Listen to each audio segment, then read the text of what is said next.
Okay, next up, our second soft skills session of the day, looking at easily dealing with conflict and stress, which I'm sure a lot of us would probably like to do. We're joined by Peter Freeth, who is a consultant, coach and author with Genius Learning. So let me tell you a bit about Peter before we bring you up. Peter's been helping professionals develop their leadership and performance skills for 16 years now. As the author of 14 books to date, Peter is a member of the CIPD and a fellow of the RSA, and is one of only 6 master trainers in the world licensed by the Society of NLP. Peter's work is a unique fusion of business knowledge at the strategic and operational levels, and a deep understanding of the psychology of human behaviour and performance. Please welcome Peter Freeth.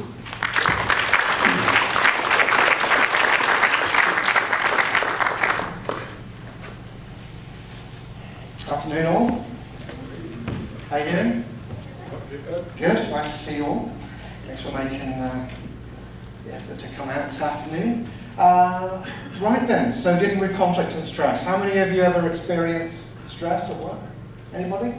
I mean, obviously we're up in the north of England now, so you don't experience stress, you just get on with things. It's tough. We don't have stress like those softer people elsewhere in the country, shall we say.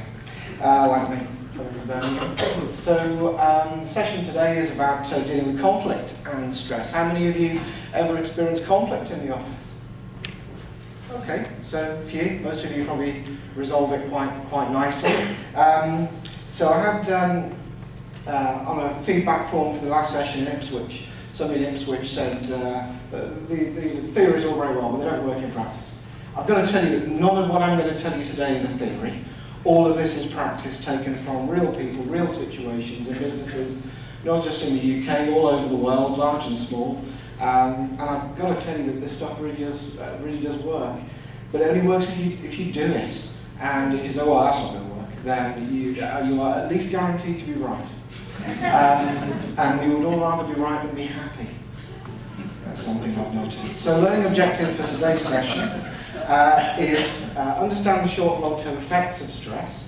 To give you a bit of context, it isn't just feeling a bit wound up one day, they'll be fine tomorrow. It actually has long-term effects on your body and your life and the people around you. Manage demands on your time more easily. Do any of you ever feel busy to the point that you feel you're becoming unproductive? Does that ever happen? Good. And navigating workplace conflict. That sounds a bit of a cliche to say win-win outcome, but that's what we're going to aim to do.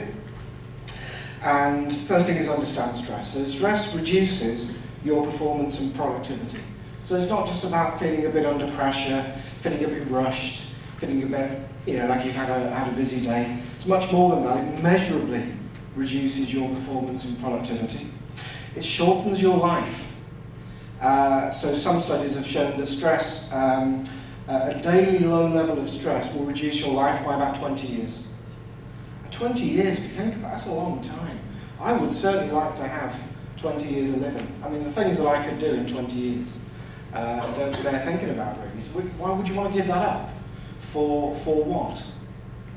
And stress caused by conflict. So there's been research specific to stress in the workplace caused by conflict, office conflict. Reduces your business productivity, it increases absenteeism, so mental health related illnesses, conditions, are now the biggest cause of absenteeism. Some cynical people might say it's just the 21st century millennial version of the bad back, it's just an excuse to have a day off work. But there's an underlying issue, which is why do people feel the need to take a day off work and not tell you the real reason? So it reduces your personal productivity, it reduces the amount of sleep that you get, and it reduces your ability to think straight. So you have to work harder and longer to solve the same kind of problems as you can when you're not stressed. Stress is the result, it's very simply, in any system, stress is the result of opposing forces. So it means 2 or more things are pulling you in different directions at the same time. So for example, you might feel under pressure to get some last bit of work done before you go home, and at the same time you feel a bit under pressure that you've got to get home on time because of something that you're doing in the evening. And those opposing forces, you can't do both, very simply. You can't be at home and at work. Although, as you heard from the last presentation, some people will find a way to do that by being at home, but actually looking at the laptops or smartphones or thinking, oh, it doesn't matter when the kids have gone to bed, I can get a bit of work done while it's quiet. Stress in any system causes friction, and friction will eventually cause the failure of components. This is fundamentally what's happening in your body when you're stressed. Would you drive your car with one foot on the accelerator and one foot on the brake at the same time? It'd be crazy. This is what would happen if you did that. And it would be unthinkable. Unless, of course, you intentionally wanted to wreck your car. For those of you with company cars at the end of their life, maybe an option for you. Stress is a mental health issue. Workers with mental health issues contribute around 12% of the GDP. That doesn't mean you've got to employ people with mental health issues. It means you are employing people with who contribute 12% of the GDP. You are employing people with mental health issues because stress and anxiety are recognised as mental health issues. It isn't just a matter of just shut up and get on with your job and wait till the weekend before you can get some time off. It's not about manning up or being tough. And there's a lot of stuff now that you're seeing in the media about this, trying to raise awareness of mental health to the same kind of level and remove the stigma that we would now, even northern men, you would go to the doctor occasionally, I guess. Whereas a generation ago, if you think about your fathers and grandfathers, they wouldn't go to the doctor. They wouldn't complain. They wouldn't make a fuss. And so this is the issue that we have now with mental health. And so there's an awful lot of work. I mean, the government's in the last budget, which was very recent, has announced extra funding just for dealing with mental health issues. According to the ONS, in 2016, it resulted in nearly 16 million working days lost. So that's 2016. You can be sure that figure will have increased now. We cope with stress fundamentally by shutting down. Do any of you ever find yourselves doing this at work? And maybe not physically, but metaphorically. Going away to work in a meeting room or just going outside at lunchtime or for a break, just to get away. Do any of you, or just wanting to tune out other people, put your phone on silent, something like that. So what our automatic reaction is to do is to try and stop and put the world on pause and to create space around ourselves. And that's not very productive, because what it does is it actually isolates us from the situations that are causing the stress. And that means we then have lost our capacity to act, to resolve those conflicting forces. So actually by shutting down, we often make the stress worse.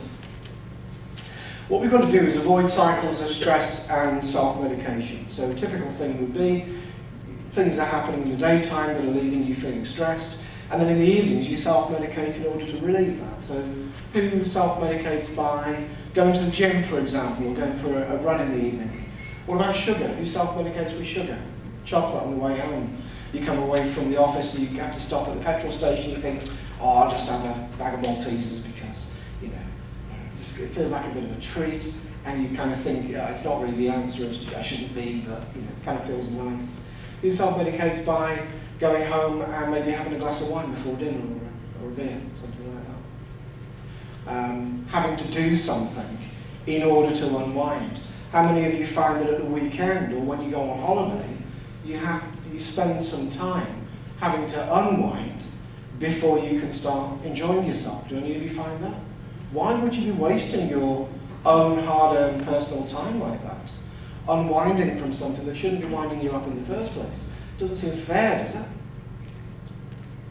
So you've got to understand why you're taking on too much, because that's the fundamental driver for a lot of workplace stress. It's proving that you can manage it all, and maybe if you look back through your career, you can see times when you took on a lot, you took on more than you were really able to deliver comfortably, because you wanted to prove that you were committed, or prove that you were hard-working, or prove that you were a good candidate for promotion, or something like that. So, if you recognise that tendency in yourself, that's going to cause stress. And the thing to remember is no one said you couldn't do it.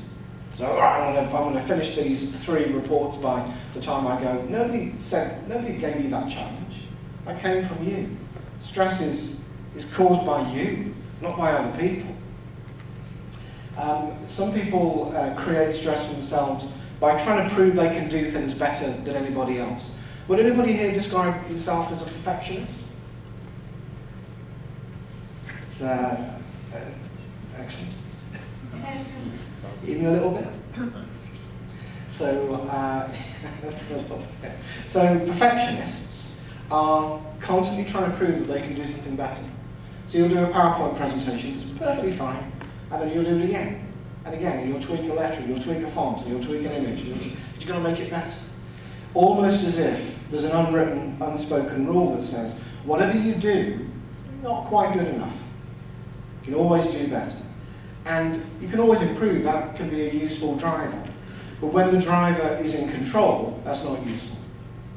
So trying to prove that you're the best, who are you competing with? That's a question you can ask yourself or reflect on in your life.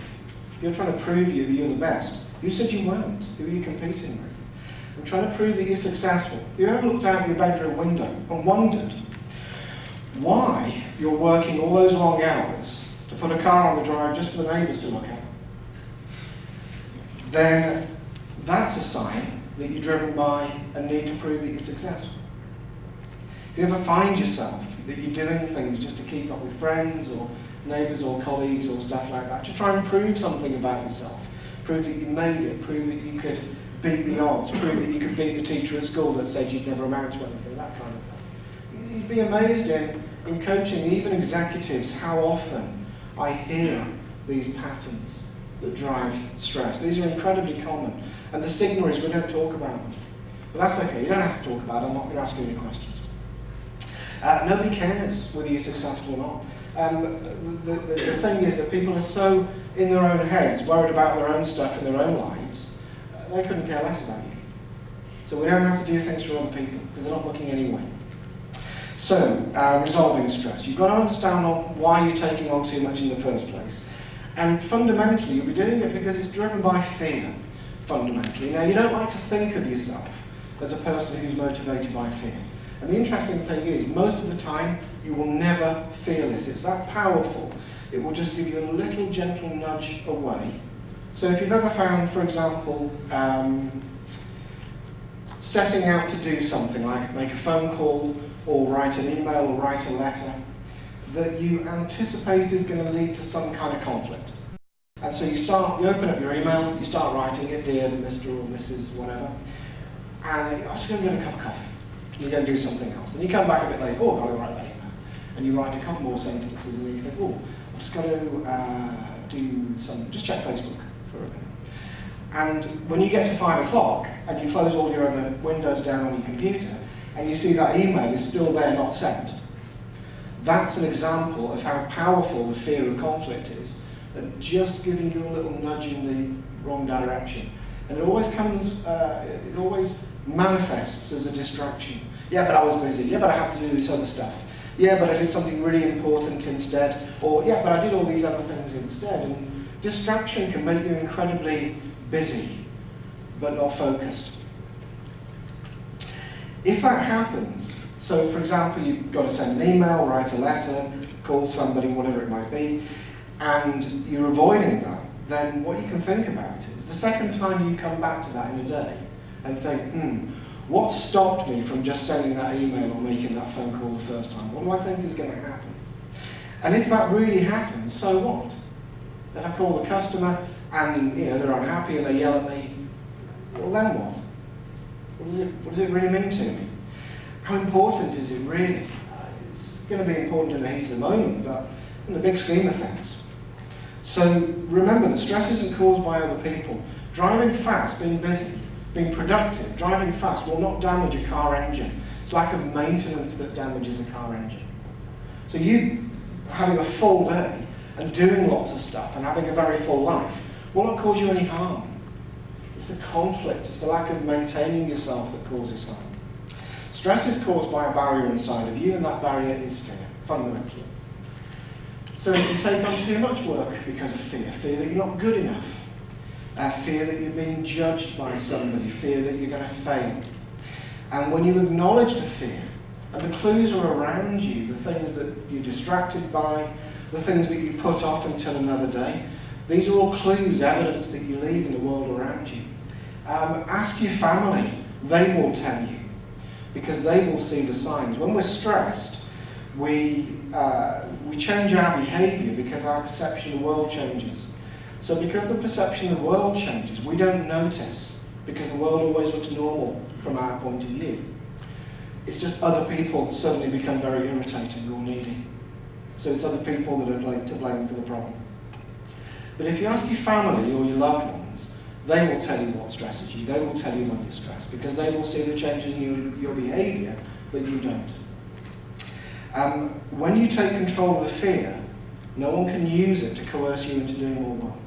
And again, if you look back through your career, I imagine that most of you can think of a time when you had a particularly manipulative boss or customer who got you to do things against your better judgment because they were able to exploit your fear of being judged, or your fear of failure, or your fear that what you'd done wasn't quite good enough. Now you can look back on that and think, feel not so good about it, that you were taken advantage of. Or you can look back on that and think, okay, so I've learned something about myself from that, I'm not going to let that happen again. The thing to remember overall is nobody cares.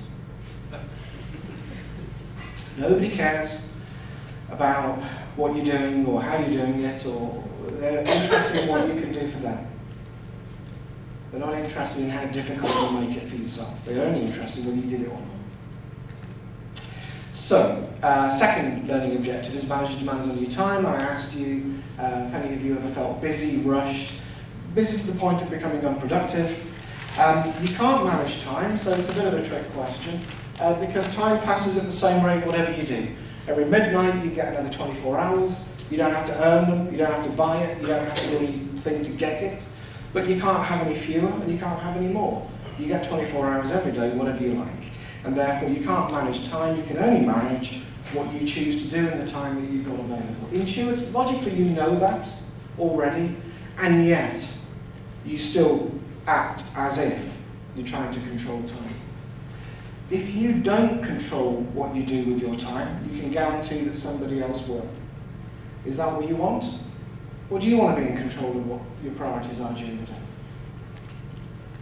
So if you ever find yourself saying yes when you don't mean yes, what you're doing is you're giving your time away for free. It must mean your time has no value. It's free, take as much as you like. Now, do you give your money away so freely? Do you give away money as freely as you give away your time at work? Yes? No? No. Because you know what it took to earn your money. And for those of you with kids, or for those of you who remember this with your parents, you've probably heard at some point in your life, oh, one day you'll learn the value of money. You'll learn what I had to do to earn that, to put the dinner on the table, or whatever it is they say. You'll learn what the value of things. Who's ever, to be honest, who said that to your kids? When they're on their third PlayStation or whatever it is. Oh, one day you'll learn what it takes to, Because we know what it takes to earn money, but we don't have to do anything to earn time. It's given to us, and we happily give it away. And what that does is it creates stress for us. What you really want to say is no. But you're afraid that if you say no to somebody, it will create conflict. And conflict will create stress. And so instead of somebody asks you to do something in the office, instead of saying what you really want, which is no, you say yes. And you internalise that conflict, you internalise that stress. And they walk away happy. They ask you to do something, and you might have said, oh, I was really busy, and oh, I don't know if I've got enough time, and oh, I'm really under a lot of pressure, and oh, all right. All they hear is yes. They couldn't care less about all the noise you made in between. They just want to know, are you going to do it or not? So they want to make all the fuss. So the problem, there's actually only ever one problem with time management, and that's a faulty belief. And the faulty belief is that there are only two options. Now, how many of you have ever done negotiation skills training? Hand up if you've done some negotiation training. And one of the things you'll have learnt on negotiation training is to create options. Yes? So you make the negotiation bigger, you create more possibilities. So the problem is that somebody asks you at work to do something for them, and you think The only possible answers are to say yes or no. However, there's a gap in between yes or no. And in that gap, we can negotiate. Because if your time is valuable, you can negotiate with it like with any other commodity. So somebody says, can you do this for me? And you say, so this is one of these tips that some people say, oh, that won't work. I guarantee I've taught this to people all over the world. And I have people come back and say to me after a month, they say, just in the first week of trying this, I saved a day's worth of time in a week. So somebody asks you, makes a request of your work. You're stuck in that place of conflict, thinking you don't want to say yes because you don't really want to do it. You don't want to say no because you don't want to upset them. So the solution is very simple. You say yes, if. And with if, you put a condition on the table. You name your price. So for example, somebody says to you, you can get this finished for me by 5 o'clock today. You say yes, if you can get me all the information I need by 2 o'clock. So, for example, you're not running around trying to find all the information to then produce the report. You can do it, but they've got to do a bit of work as well. They've got to do their bit. If they want you to do something for them, they have to do something for you. Yes, if you can speak to my boss and clear my diary. So you're saying, it's not my decision to choose what I do today. I just do what's asked of me. So if you want to do something different, that's fine by me. I don't care what my boss asks me to do. Yes, if you find someone to help me, so get me some extra resource, and that's down to you, not me. Yes, if you extend the deadline on this other work. Yes, if you supply me with coffee on demand. It almost doesn't matter. The point is, you're saying, yes, you can have my help, but it isn't free. If what you're asking me to do is valuable for you, then that value comes at a price, like everything else in life. My help is valuable, therefore it comes at a price. And that is fair, because then we're making a fair and equal exchange. So, I'm going to ask you to practice this. Somebody in Ipswich said, don't ask me to role play, just make your point. But, you know, if I don't get you to try it out, I'm going to talk for another 10 minutes. So, frankly, I'm sure you'd rather do the exercise. So what I like to do is turn to the person next to you and make an unreasonable request of them. So I demonstrated this in Beirut of all places last week. And in the demonstration I said to them, can you borrow your car for a week? And she was like, no. So make an unreasonable request. Borrowing money, borrowing a car, getting to do some DIY for you, giving you a lift home, whatever it might be. Make an unreasonable request. 3 times. First time, you make the request, and your partner will say yes. And what I want them to do is notice how it feels to say yes to an unreasonable request. And notice that conflict and that stress inside that you will recognize from what happens in the office when you say yes. Okay, reset, make your unreasonable request again, say no. And notice the conflict that you feel when you say no. Reset, and then make your unreasonable request a 3rd time, and now your partner will say yes if, and they'll come back with a condition. And it can be anything at all that you want. It can be related to the unreasonable request or not. It's your choice. So come back with a condition, and notice how it feels. And notice how it feels for you to make the unreasonable request and get those answers. What I want you to do is pay attention to the difference that you get in the feelings that these simple answers will generate inside of you. So I'll give you about 5 minutes to try that. So work in pairs, try it both ways, and we'll see what happens.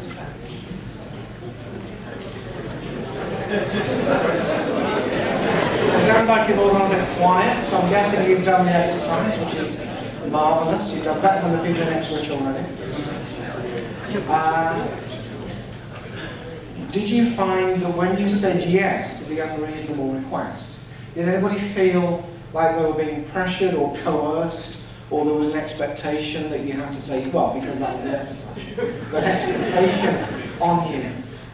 So when you said yes, you felt uncomfortable from a sense of loss of control, like you didn't really know what you let yourself in for. Did anybody feel that? Excellent. And when you said no, did any of you think, oh my God, they're not going to like me? I've said no to a complete stranger about something that they made up 2 minutes ago to scare some idiot in front of the room asked them to. And yet, it feels absolutely real, isn't it? It feels as real as saying no to somebody in the office in a real life scenario.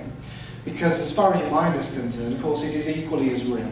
What happens in the office is no more or less real than what happens here or at home. When you said yes if, and you came back with some kind of compromise, some condition, a price, basically, did you feel more at ease, more comfortable with that, less internal conflict? And of course, you've got to play with this. You've got to come up with conditions which are, which are, you're going to be comfortable with in the workplace, or even at home. Why not? But the point is that you are saying, yes, I'm going to help you. So first of all, you're satisfying that overwhelming need that we all have as social animals to be nice to each other and help each other. Because rejection, a fear of rejection, is one of the most powerful drivers of people's behaviour. Because for any social animal to be rejected from the group is a threat to our survival. So we are wired up, we are hardwired to avoid rejection. And as humans, so in the insurance industry, you're actually in the business of trying to predict the future, is that right? And trying to put a price on the future. And so, as human beings, one of the things that we all have an innate ability to do in the way that our brain has evolved, is we all have the ability to predict the future. But what we also do is we've evolved something called confirmation bias, which is the tendency to predict the future, take a course of action, and then if that course of action works out, say to ourselves, I was right, I knew what was going to happen. You can never go back and, of course, test all the other ideas you had. So confirmation bias will tend to make you feel like whatever you did, you were always right. Because we can't go back and test another alternative. And actually, in the heat of the moment, you don't want to test another alternative. You just want to stick with what's safe. You'd rather be right than be happy. So just trading your time, seeing your time as valuable, will make a big difference. Just in your sense of being treated equally and fairly at work. And just that will reduce your stress level. Navigating conflict at work. The root cause of conflict anywhere is a belief that resources are limited. Whether it's conflict in territories, wars, conflict over who used all my staples. Fundamentally, the root cause of conflict is a belief that resources are limited. And a simple way to resolve conflict, that if you've done negotiation skills training, I'm sure you've come across, is that we create a bigger goal, we create a bigger territory, a bigger scope to negotiate within. So, for example, a salesperson who only has one customer will normally concede more. So, for example, there are consumer websites that will tell you the right time to go and negotiate a deal on a new car, because it's at the end of the sales tracking period for that particular manufacturer. Have any of you ever read any websites like this and used it to get discounts or anything like that? We've had people, when it was Ipswich and Birmingham, put their hands up. So they've actually used these websites to go in to, for example, a Ford dealership and get a bigger discount because they know the sales guy's up against his quarterly target. Salesperson with many customers will usually concede less because they feel like they're working from a place of choice. So, workplace conflict is often caused by one person making a promise that they have no authority to make, and then expecting you to deliver on that promise. So this is typical in any business where we have a complex sequence of events and many people involved in delivering a product or service to a customer. So you might have somebody goes out and promises a certain thing to a customer, they come back to you and you say, well, we can't give the customer that. And the salesperson says, well, I've promised them now, I've told them they can have it. So what happens? Who wins? We think, oh, well, we need the business, or the customer's always right, or, well, you promised them now, so we better deliver on it. So your options are, you say yes, which creates conflict for you because you know it isn't right. Or you say no, which creates conflict with them, and you'd want to avoid that. Or you defer it to your boss. And ultimately, if your boss is motivated by sales figures, your boss will always come down on the side of the promise that was made to the customer. So, when we have this situation in conflict at work, where we've got other people making promises and then expecting you to deliver on them, just show me how many of you have that issue at work. Excellent. As a general rule, internal conflict within a business, it creates stress. Stress is dangerous, it shortens your life, we know that already. And external conflict, if you externalize that conflict, then what you do is you showing that you're stopping from other people from taking advantage of you. So we had a great question down here when I said about nobody cares. And sorry, what's your name? Philip. Philip said, well, I'm sure the next speaker, the FCA guy, cares very much.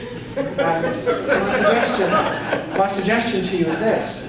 The FCA cares about you doing things right. They don't care about you doing things at the weekend or not. They don't care about your stress level. They care about you doing the right things and treating people equally and ethically and following the rules that you've laid down. Nobody says you have to do that at the weekend. Nobody says you have to do that from a position of stress. And when you're under stress, you are much more likely to make mistakes and bend rules and break rules and do things that would upset the FCA. So actually, it's in all of your interests to manage this more effectively. So external conflict can be a sign that you're stopping other people from taking advantage of you. And external conflict can be caused by your self-respect being inconvenient for other people. Because if the sales guy knows he can make a promise to the customer, and he knows he can come back into the office and push you around, then what will happen? What will he learn? He'll learn to keep on doing it. And sorry, what's your name? Me. Yeah. Steve. Steve. And Steve said that in the work that he does, he has to negotiate and talk to people like police and authorities and so on. And there's a lot of conflict. There's a lot of people putting pressure on. A lot of people putting pressure on the individual and the situation. And what he said was, oh, they always put pressure on you. The simple message there is, if they always put pressure on you, that means they put pressure on everybody, indiscriminately. And they will, with enough people, get lucky that those people will capitulate, will give in, and give them what they want.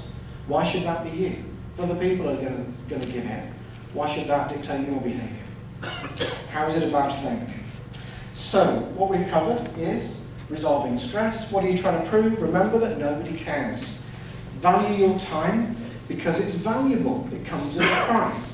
Other people can have it, but they have to pay for it.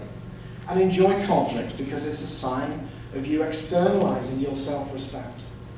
So if you get off this conflict, it's a sign that people are standing their ground, and then what happens is you really resolve the actual issue rather than keeping it inside and pretending that it didn't happen and just going home and having more chocolate or wine or kicking the cat or whatever you do. So, learning outcomes, what we've covered is understanding the short and long-term effects of stress, managing demands on your time more easily, navigating workplace conflict to deliver win-win outcomes. Out on the front desk, there's one of these, a little handy tip sheet for you. Do pick one of those up. cpd.works is a website, and that has this, and it has some other stuff and links and useful information that you can enjoy at your leisure. So enjoy the rest of your day, have a safe journey home, have a great rest of the week and weekend. Thank you very much.